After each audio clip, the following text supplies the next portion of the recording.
अस्सलामुअलैकुम, welcome back to my new vlog.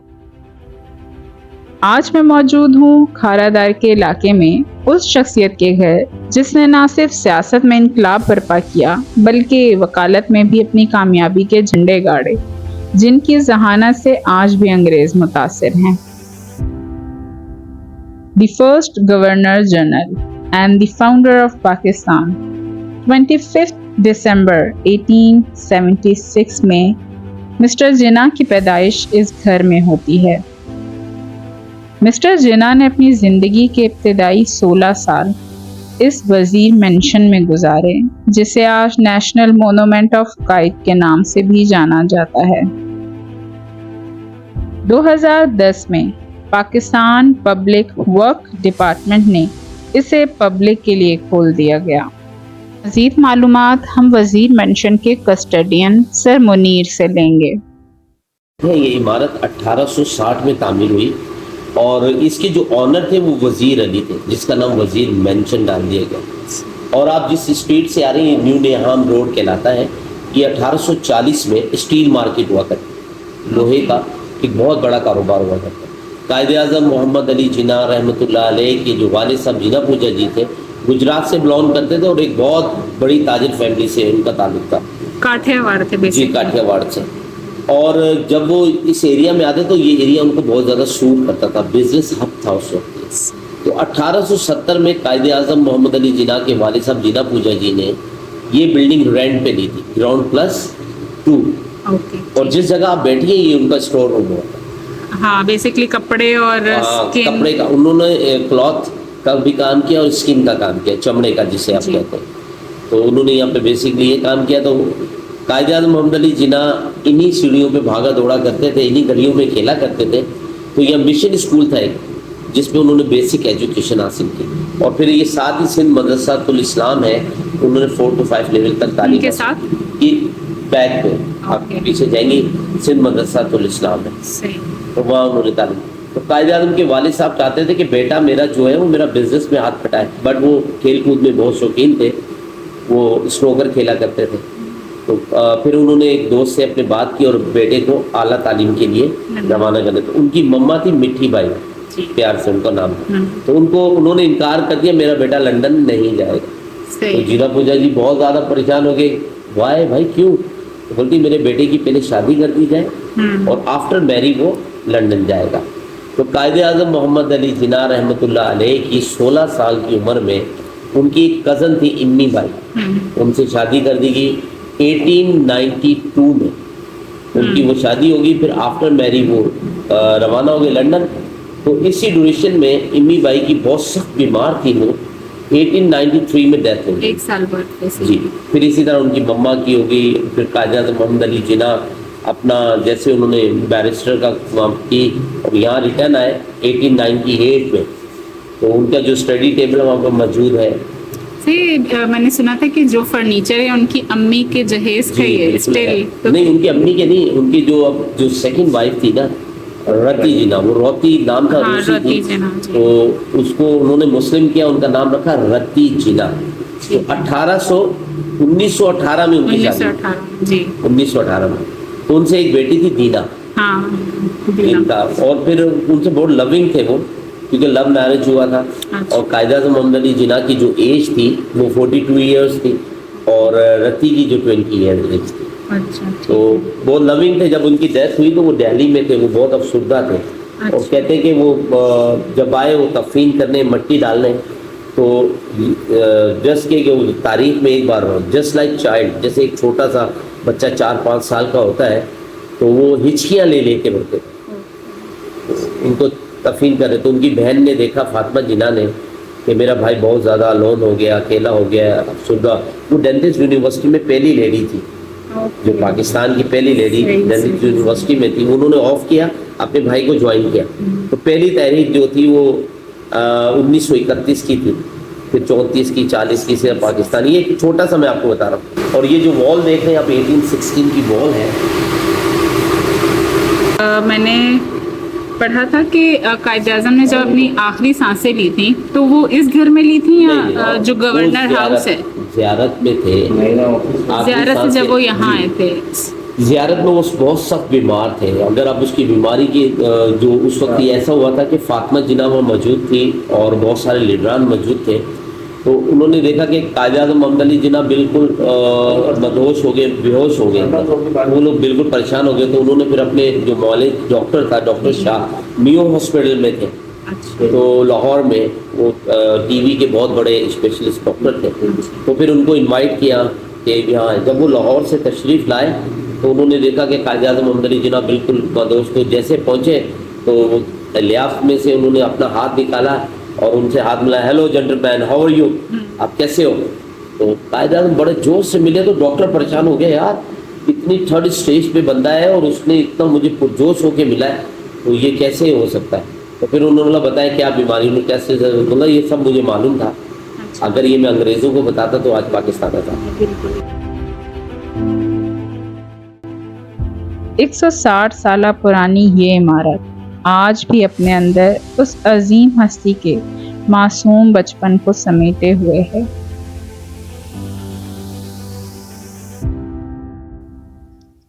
First floor का ये फर्स्ट रूम, जिसे लिविंग रूम के तौर पे भी इस्तेमाल किया जाता था, जहां वो अपने 7 बहन भाइयों के साथ खेला कूदा करते थे। आज़म अपने बचपन में खेला कूदा करते थे, और ये उस टाइम का फर्नीचर है, इवन कारपेट भी उस टाइम की है। और नेक्स्ट यहाँ पे 2 रूम हैं और ये बालकनीज हैं। फर्स्ट फ्लोर का ये सेकंड रूम, जिसे स्टडी रूम के तौर पे भी इस्तेमाल किया जाता था, जहाँ वो अपनी प्राइमरी एजुकेशन के दौर में मुताला किया करते थे। इस कमरे की मज़ीद मालूमात के लिए हम यहाँ के गाइड वक़ार भाई को बुलाते हैं। अस्सलाम वालेकुम। वालेकुम अस्सलाम। जी क्या पूछना चाह रहे थे आप, बताइए। हमारे व्यूअर्स को इस कमरे की डिटेल्स आप कुछ बता दीजिए। अच्छा, ये पहली मंजिल के ऊपर दूसरा कमरा है, और कायद-ए-आज़म मोहम्मद अली जिन्ना साहब जब प्राइमरी तालीम में थे और अपने बहन भाइयों के साथ यहाँ बैठकर स्टडी किया करते थे, और उनकी 4 बहनें थी और 3 भाई थे जिन्ना साहब। और ये जो आपको किताबें नज़र आ रही हैं तकरीबन कोई 200 साल पुरानी है, कोई 300 साल पुरानी है, ये ब्रिटिश लॉ की बुक्स हैं सारी। और ये कायद-ए-आज़म मोहम्मद अली जिन्ना साहब अपनी ज़िंदगी में इन किताबों को अपने हाथ से इस्तेमाल किया है, और आज हम खुशकिस्मत लोग हैं कि आज हम उन किताबों को देख रहे हैं जो जिन्ना साहब की ज़िंदगी से मुंसलिक है। और ये जिन्ना साहब का स्टडी रूम हुआ करता था, यहाँ पर अपने बहन भाइयों के साथ स्टडी किया करते थे। और मेरे अकल में आप जो चेयर देख रहे हैं जिसके ऊपर लिखा हुआ है गवर्नर जनरल ऑफ पाकिस्तान, जब कायद-ए-आज़म मोहम्मद अली जिन्ना साहब पहली दफा गवर्नर जनरल ऑफ पाकिस्तान बने थे तो इस कुर्सी पे बैठ के अपनी मीटिंग की सदारत किया करते थे। और इसके नीचे जो रग पड़ी है और जो आगे एक रग है, ये दोनों कदीम रग्स हैं। और पीछे आपको जो एक टेबल और चेयर नजर आ रही है, ये स्टडी चेयर और स्टडी टेबल थी जिन्ना साहब की। और उसके पीछे आप एक जिन्ना साहब की एक तस्वीर देख रहे हैं, ये जिन्ना साहब की पहली ऑफिशियल तस्वीर थी जो जिन्ना साहब के लिए बनाई गई थी, और यही आपको नोटों पे और हर जगह पर आपको यही तस्वीर नजर आएगी, पहली पोर्ट्रेट। अब हम नेक्स्ट रूम की तरफ चलते हैं। ये रूम उनकी पैदाइश यहाँ पे हुई थी इस रूम में, और डिटेल हम लेते हैं सरवकार से। सरवकार थोड़ी डिटेल दीजिए। यहाँ पहली मंजिल के तीसरे वाले रूम में मौजूद है, और इस रूम की खासियत यह है या इसकी हिस्ट्री यह है कि कायद-ए-आज़म मोहम्मद अली जिन्ना साहब की जो वालदा थी रती जना ने, इनकी जो वालदा थी मिठी बाई की जो रिहाइशगाह थी, और यहाँ उनका ज़्यादातर वक्त रहता। और कायद-ए-आज़म मोहम्मद अली जिन्ना साहब की असल जो जाए पैदाइश है वो ये वाला कमरा है, जिसमें आप देखें उनकी वालदा के ज़माने का फर्नीचर मौजूद है। इसमें कैन रिलेटेड सोफाज हैं और एक बेड है, इसके अलावा एक ड्रेसिंग टेबल है और एक साइड टेबल है, और आपके नीचे सेंट्रल पीस कालीन का नजर आ रहा है। तो ये उनकी वालदा के ज़माने का, यानी कि कायद-ए-आज़म मोहम्मद अली जिन्ना साहब की जो तारीख पैदाइश है उनसे भी पुराना है। अच्छा,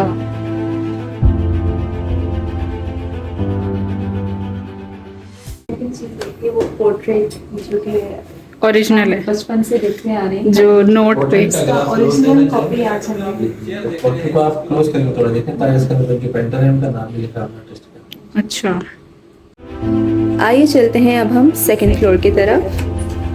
बहुत अच्छे सा इन्होंने मेंटेन किया हुआ है रूम्स के अंदर, कूलिंग और पूरा कारपेटेड कवर्ड है ये। शूज़ हमसे बाहर निकलवा लिए थे ताकि सफाई सुथराई और प्रिजर्वेंस का ख्याल रखा जा सके।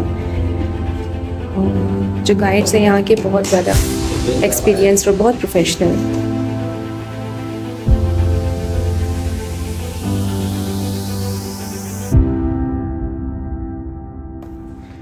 सर आप डिटेल बताना चाहेंगे? हाँ, ये कायदा मौदली जना साहब के ज़माने में उसके जो वालिद साहब थे जनाब पूंजा जी, उन्होंने जो सबसे पहले जो लिया था वो गोदाम लिया था ग्राउंड फ्लोर पे। उसके बाद फर्स्ट फ्लोर पे उन्होंने अपनी फैमिली को लाया था। ये जो है ये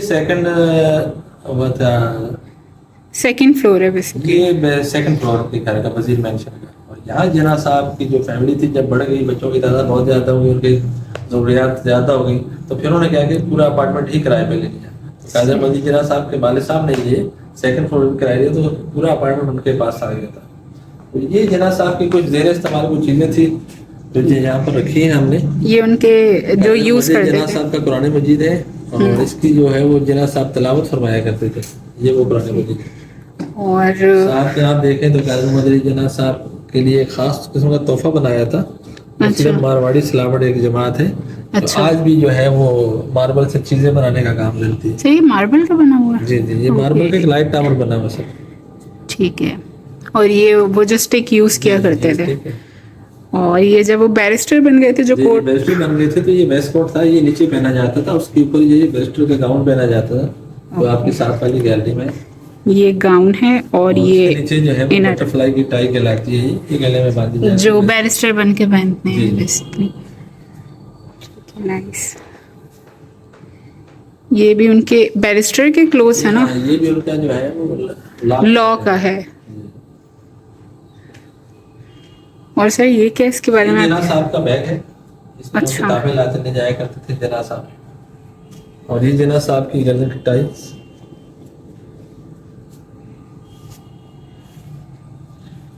और साथ में ये जना साहब की एक स्ट्रिप है जो उनको जलसे के मौके पर पहनाई गई थी।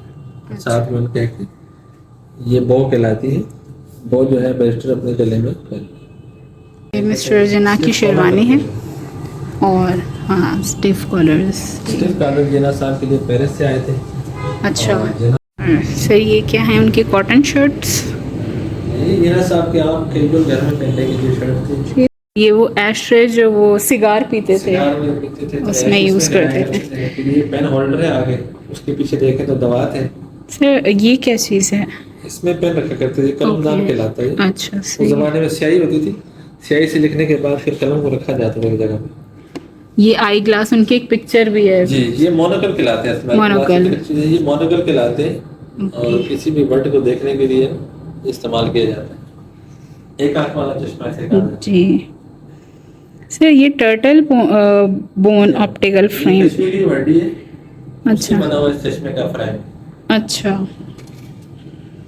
और मिनिएचर चाइना वास। अच्छा गुलदान है। हाँ, ये चीनी के गुलदान। और ये फिर आगे उस जमाने में जो कोई जलसा वगैरह होता था तो जलसे का जो एजेंडा होता था वो इस फ्रेम में रखा जाता था। ये स्टैंड कहलाता।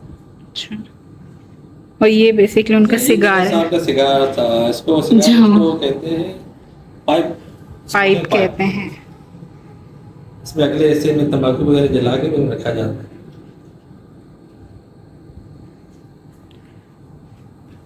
और ये उनके घर का जो नहीं ये उनको गिफ्ट मिला था। इनको मैं बता देता हूँ, ये सिंबॉलिक है असल में, ये बाकायदा इस्तेमाल के लिए नहीं। अच्छा। ये जना साहब का एक चांदी का ताला और चाबी जना साहब को तोहफतन पेश किया गया था, बंगाल में मिलकर थे ताकि। और उसके बाद देखें तो जना साहब का ट्रांजिस्टर रेडियो है एमर्सन कंपनी का 508 मॉडल का। तो ये जना साहब ने अपनी ज़िंदगी में इसको इस्तेमाल किया है। और उसके बाद देखें तो उनके एक दोस्त थे अबू तलहा, जिन्होंने जना साहब के लिए मनकश करके एक सिगरेट गैस बनाया था। और उस वक्त अगर इसको आप करीब से दिखा सकें तो इसके अंदर पाकिस्तान का नक्शा भी बना हुआ है और उस वक्त के जो हालात होते थे बरसगीर के मुसलमानों के वो इसमें बताए गए हैं। अच्छा। और उसी के पीछे आप देखें तो एक नक्शा है जिसमें पाकिस्तान, बांग्लादेश, हिंदुस्तान, नेपाल और ये तमाम रियासतें सब एक ही में थी। तो ये उस ज़माने का सब कॉन्टिनेंट का नक्शा है। सही।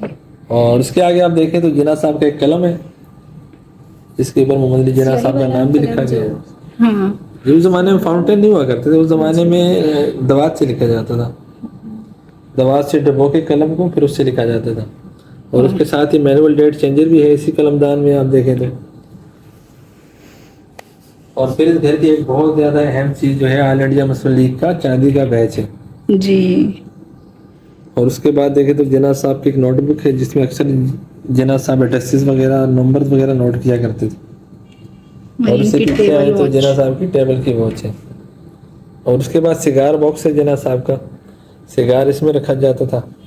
और उसके बाद जिन्ना साहब का एक एनवेलप है जिसमें जिन्ना साहब का खत आया था, तो उसको महफूज बना दिया गया। वाह, ये सर आप इसके बारे में डिटेल बताएं। ये कायदर मोहम्मद जिन्ना साहब की जो दूसरी बीवी थी जिनका नाम था रफीक जिन्ना, जो कि पारसी खानदान से आई थी, ये उनके घर का फर्नीचर है। अच्छा, मतलब उनके जहेज से जो मिला था। उनके जहेज से जो मिला था, जहेज तो उनको नहीं कहा जाता था क्योंकि लव मैरिज हुई थी। उनके Okay. वालिद साहब जो थे वो शादी में बहुत ज्यादा नाराज थे।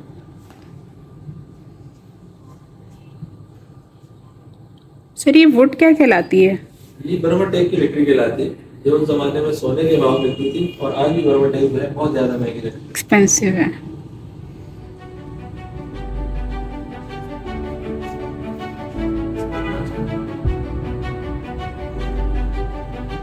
ये वाला जो रास्ता जाता है ये जाता है छत की तरफ, जो कि अलाउ नहीं है, तो बस हम यहीं से वीडियो बनाएंगे। और सर मैं अप्रिशिएट करना चाहूँगी कि आप लोगों ने बहुत अच्छे से मेंटेन करके रखा हुआ है। ये बहुत शुक्रिया। हम आपके चैनल के तवज्जुह से लोगों को भी बताना चाहते हैं कि कादिर मोहम्मद अली जिन्ना साहब की रिहाइशगाह को देखने जरूर आए। और ये उनकी जाए पैदाइश है, और अब आएंगे तो इंशाल्लाह आपको यहाँ से बहुत अच्छा नॉलेज भी मिलेगा। सर आपके पास बहुत नॉलेज है, मुझे सबसे अच्छी चीज़ ये लगी। और दूसरा आप लोगों ने मेंटेन बहुत अच्छा किया हुआ है। सर ये हमारे डिपार्टमेंट की तरफ से मेंटेन किया जाता है, और हमें भी इसी ताकीद की जाती है कि ये हमारा एक असासा है पाकिस्तान का। बिल्कुल। और आप इसको ज़ाया ना होने दें। हमें बहुत खुशी हुई कि बहुत अच्छे लेवल पे आप लोगों ने मेंटेन करके रखा है। दूसरा नॉलेज बहुत अच्छी आपने हमें प्रोवाइड की, इसके लिए मैं आपकी बहुत शुक्रगुजार हूँ। और सर आप ये भी बता दें कि हम कब कब विजिट कर सकते हैं, जो आम आवाम है वो विजिट कब कर सकती है, वीडियो बनाने का टाइमिंग जो है सुबह 9 बजे से लेकर 4:30 बजे तक इसकी टाइमिंग है, उस समय में खुला है। लेकिन जो बुध वाला दिन है, बुध वाले दिन हमारा जो म्यूजियम होते हैं, बल्कि जितने भी हमारे म्यूजियम है कराची के अंदर, बुध वाले दिन बंद होते हैं, ताकि उस दिन हम मेंटेनेंस, सफाई और जो भी हमारी एंटीक्विटीज हैं उनको हम अच्छी तरीके से देखभाल कर सकें। तो उस वजह से okay, thank you so much sir. ये उनके एग्जिट का रास्ता है उनके घर का, और कुछ व्यूज इस टाइप के।